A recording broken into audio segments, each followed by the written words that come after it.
the scandalous jewelry mystery that destroyed Marie Antoinette's reputation. There are stories in history that shine brighter than the jewels that inspired them, and yet, beneath their brilliance, they hide shadows deep enough to change the fate of a queen. This is one of those stories. Long before her downfall, long before her name became a symbol of excess and tragedy, Marie Antoinette faced a storm she never created, a scandal so extraordinary, so meticulously crafted, that it would unravel her reputation thread by thread. And the most haunting part? The queen never even touched the jewel at the center of it. Imagine a necklace so luminous it was said to mirror the fire of the sun. A masterpiece of rare stones, each one irregular, alive, almost breathing with the energy of the earth it came from. A necklace powerful enough to ignite obsession, inspire deception, and ultimately spark the collapse of an entire monarchy. Tonight, we follow that necklace, from its secret origins, to the hands that betrayed it, to the lie that consumed a queen's honor. And if you stay with me until the end, I will reveal the real truth behind this scandal. The truth most people never hear. To understand how a single piece of jewelry could destroy the reputation of a queen, we need to begin far from the gilded halls of Versailles, in a place where diamonds were born long before they were symbols of power. The story does not start with Marie Antoinette. It begins centuries earlier, deep beneath the earth, in the legendary Golconda mines of India, where some of the world's most extraordinary stones were unearthed. These diamonds were not perfect. They were irregular, asymmetrical, almost alive in their brilliance, carrying a raw radiance that modern cuts rarely match. Their beauty was not engineered, it was unearthed. And from that imperfection came a truth that would echo through history. Beauty that feels real is often beauty that becomes dangerous. When these stones made their way into Europe in the 17th and 18th centuries, they became more than ornaments. They became political messages, worn at coronations, whispered about in salons, and coveted by those who understood that jewels, especially diamonds, could shift alliances more quickly than armies. They were instruments of prestige, tokens of seduction, and sometimes catalysts for conflict. This is where the necklace enters the stage, a masterpiece of rare stones, crafted with ambition rather than affection. Commissioned originally for Madame du Barry, the infamous mistress of King Louis XV, it was intended not simply as a gift, but as a declaration of dominance in a court fueled by rivalry and intrigue. The necklace was excessive, elaborate, breathtakingly expensive. A river of brilliance designed to wrap itself around the neck of a woman whose very presence disrupted the delicate balance of the monarchy. But the king died before the masterpiece was completed. And without a patron, the necklace became a burden, a shimmering ghost floating through the halls of Paris, looking for someone willing to pay its extraordinary price. And here's the truth that most people miss. The necklace was already cursed long before Marie Antoinette's name became attached to it. Not cursed in the superstitious sense, but cursed by intention. It was born from desire, from political tension, from the ambition of craftsmen desperate to impress a king who would never live to see their work. Its destiny was always to create conflict. It just needed the right moment. When the jewelers finally approached Louis XVI and Marie Antoinette, the new king and queen, they were met with refusal. The queen's taste had changed. She preferred simpler styles, more modern silhouettes, and above all, pieces that aligned with her own evolving identity. The necklace felt outdated, a relic of a court she did not wish to embody. But refusing a jewel of such magnitude had consequences. In a society obsessed with rumor, illusion, and appearances, a no could sound like a not now, or worse, a secret yes, whispers began. If the queen did not want the necklace publicly, perhaps she desired it privately. If she refused it officially, perhaps she had other plans. This is the danger of brilliance. The brighter something shines, the easier it is to cast shadows around it. Marie Antoinette had already been painted as a woman obsessed with luxury, whether it was true or not. And so when a single jewel entered the conversation, the public was prepared to believe anything, even the unthinkable. The stage was set, the characters were ready, and the necklace was waiting. If the story ended with a simple refusal, the necklace would have faded quietly into history, a forgotten masterpiece, too extravagant to belong to its time. But in the courts of Europe, nothing ever disappears. It merely waits for someone desperate enough, clever enough, or reckless enough to seize it. And this is where one of the most fascinating figures of the 18th century enters the narrative, Jeanne de la Motte. Jeanne was not a woman of privilege, but she understood the psychology of power better than anyone at Versailles. She knew that in a world ruled by appearances, perception was often stronger than truth, and reputation could be shaped, twisted, or stolen with the right symbols. And no symbol was more potent than diamonds, especially diamonds associated with the queen. To Jeanne, the abandoned necklace was not a burden. It was an opportunity, a shimmering key capable of unlocking wealth, influence, and something she desired even more, relevance. But to manipulate a masterpiece of this magnitude, she needed a believer, someone respected, someone influential, someone naive enough to fall for a story wrapped in brilliance. Enter Cardinal de Rohan, one of the most prominent members of the French clergy, a man whose ambitions were greater than his discernment. He longed for the queen's approval, for a place in her circle, for a restoration of a reputation he believed he deserved. Jeanne saw it all instantly. She crafted a narrative made of illusions, half-truths, and emotional vulnerabilities. She told the cardinal that the queen still wanted the necklace, but secretly. That Marie Antoinette desired its brilliance, but feared public judgment. That a discreet intermediary herself could bridge the distance between him and the queen. And the cardinal, blinded by ego, by longing, and by the seductive allure of diamonds, believed every word. This is where the story becomes haunting, because the queen never asked for the necklace, never spoke to Jeanne, never sent a single message.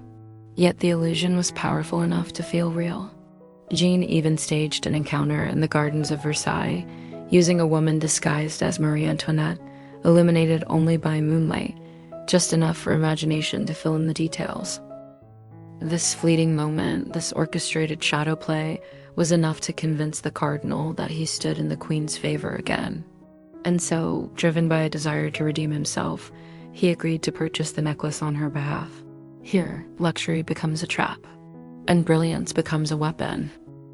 The moment the first payment was made, Jeanne and her husband vanished with the necklace, taking with them not only a masterpiece of exceptional clarity and radiance, but also the fragile stability of the French monarchy.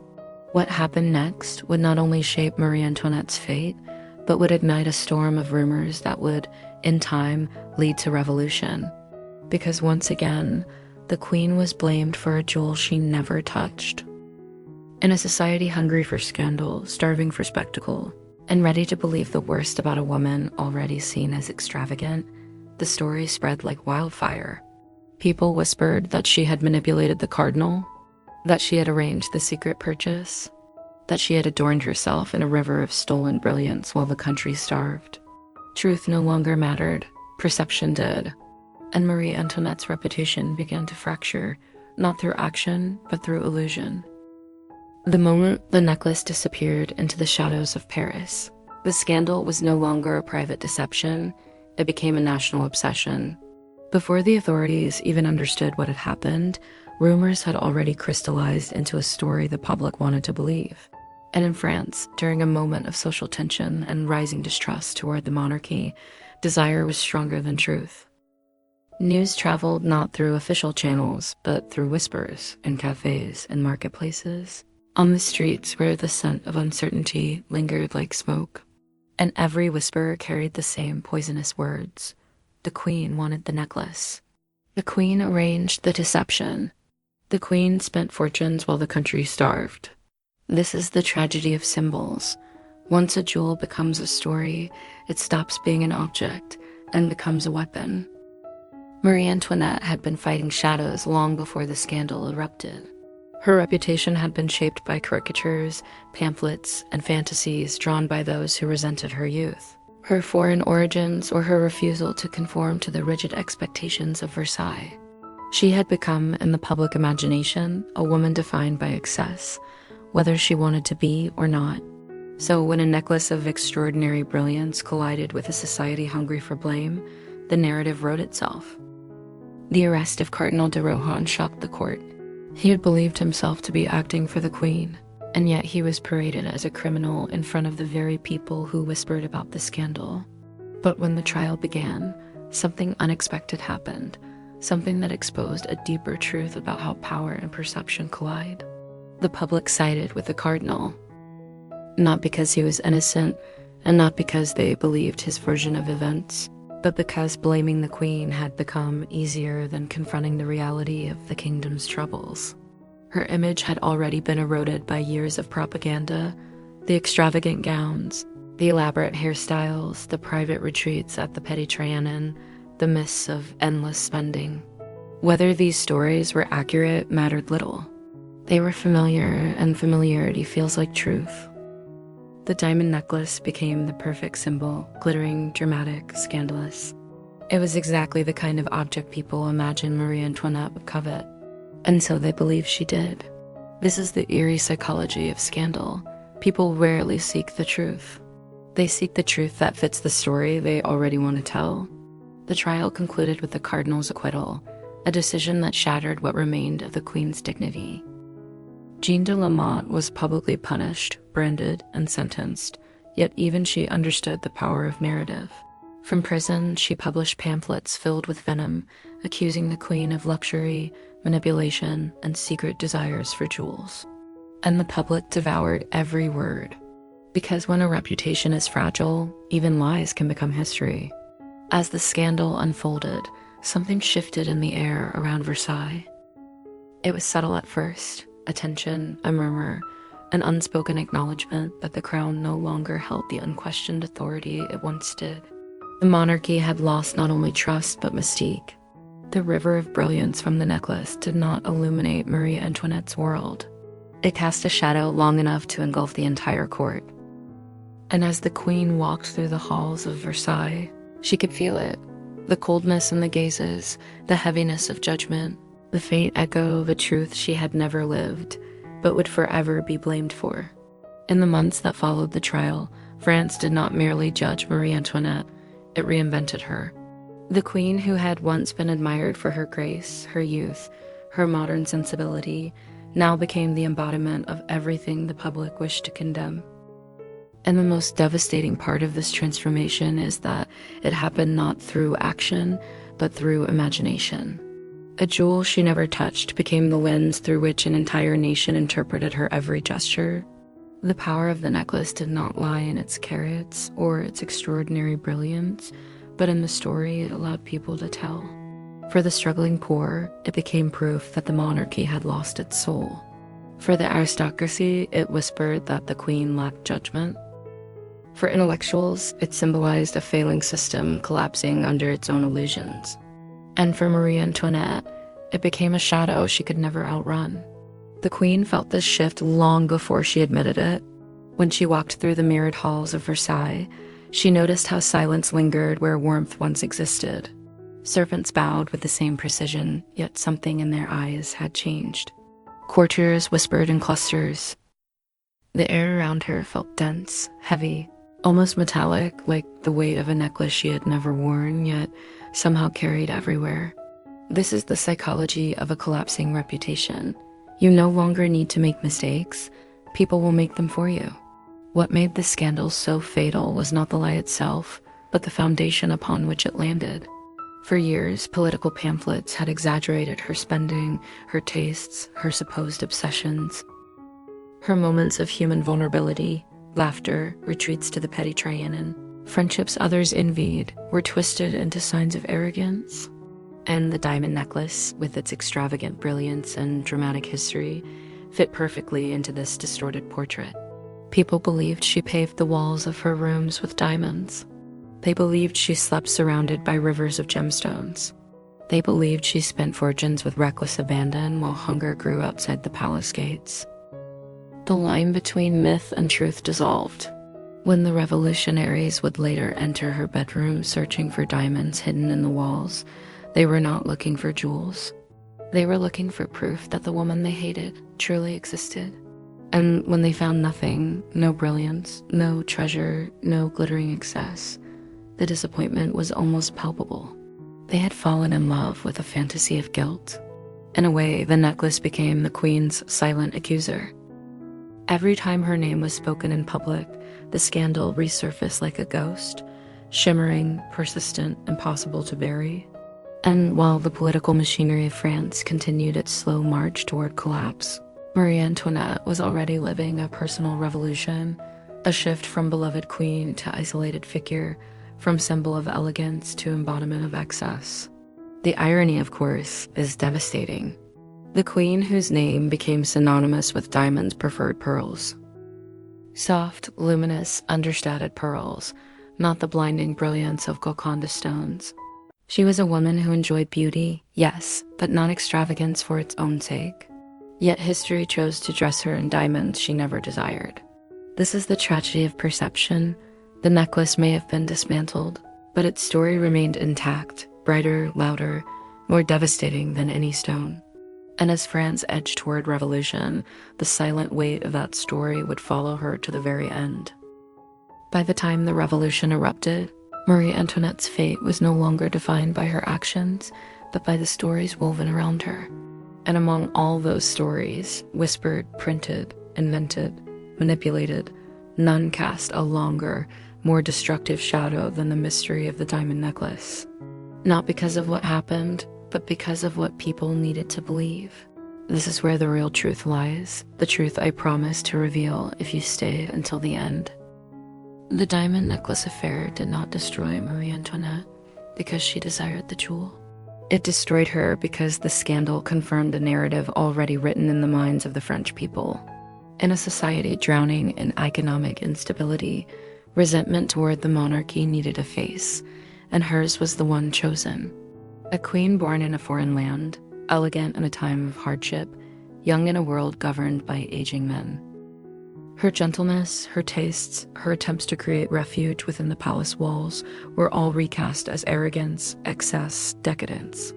The necklace simply gave people an object onto which they could project every frustration, fear, and fantasy. And because diamonds are symbols, potent ones, they became the perfect vessel for public outrage. The brilliance of the stones reflected the public's own illusions back at them, brighter and sharper than truth. And yet, here is what history often forgets. Marie Antoinette never touched that necklace, never ordered it, never desired it, and spent years trying to deny a guilt she never possessed. This is the cruel irony that haunts her story. A queen condemned by a jewel she never wore.